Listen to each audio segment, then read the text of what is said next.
Allah. Why do we Muslims prefer calling Allah by the Arabic word Allah instead of the English word God? Because a person cannot play mischief with the Arabic word Allah as you can do with the English word God. For example, if you add S to God, it becomes gods. That's plural of God. There's nothing like plural Allah. Kul huwallahu ahad. Say He's Allah one and only. If you add D-E-S-S to God, it becomes goddess, meaning a female God. There's nothing like male Allah or female Allah. Allah has got no gender. He is unique. If you add father to God, it becomes Godfather. He's my Godfather. He's my guardian. There's nothing like Allah Father or Allah Abba in Islam. If you add mother to God, it becomes Godmother. There's nothing like Allah Ammi or Allah Mother in Islam. Allah is a unique word.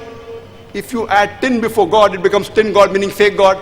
There's nothing like tin Allah in Islam. That's the reason we Muslims, we prefer calling Allah by the Arabic word Allah instead of the English word God. But if there are some Muslims who, while speaking with the non-Muslims about Allah subhanahu wa ta'ala, these non-Muslims may not know the concept of Allah. So if they use the word God instead of Allah, like how I'm doing today, there's no problem. But I'd like to remind that God is not the appropriate translation of the Arabic word Allah. And this word Allah is mentioned in all the sacred scriptures of the major world religion, including Hinduism. It's mentioned in Rig Veda, book number 2, hymn number 1, verse number 11. He's referred as Ilah or Allah, meaning God.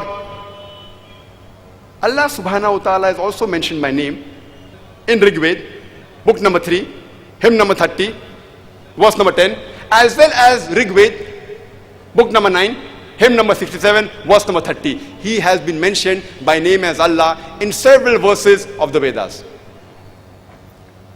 Let's try and understand the second pillar of Iman, that is the angels.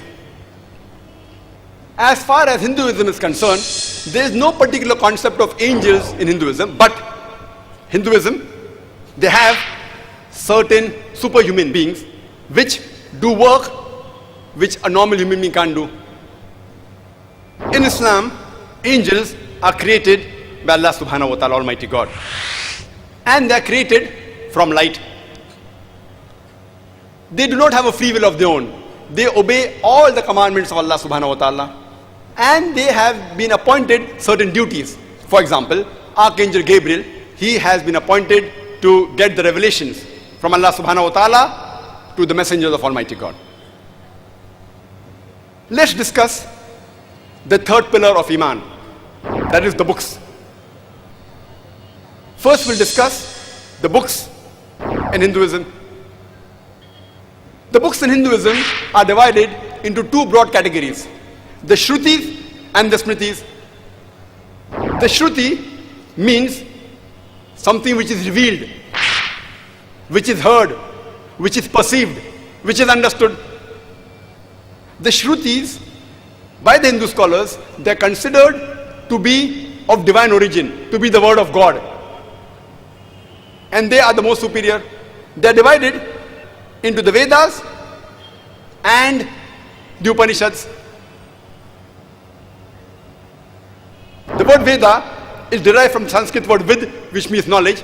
So Vedas means knowledge par excellence.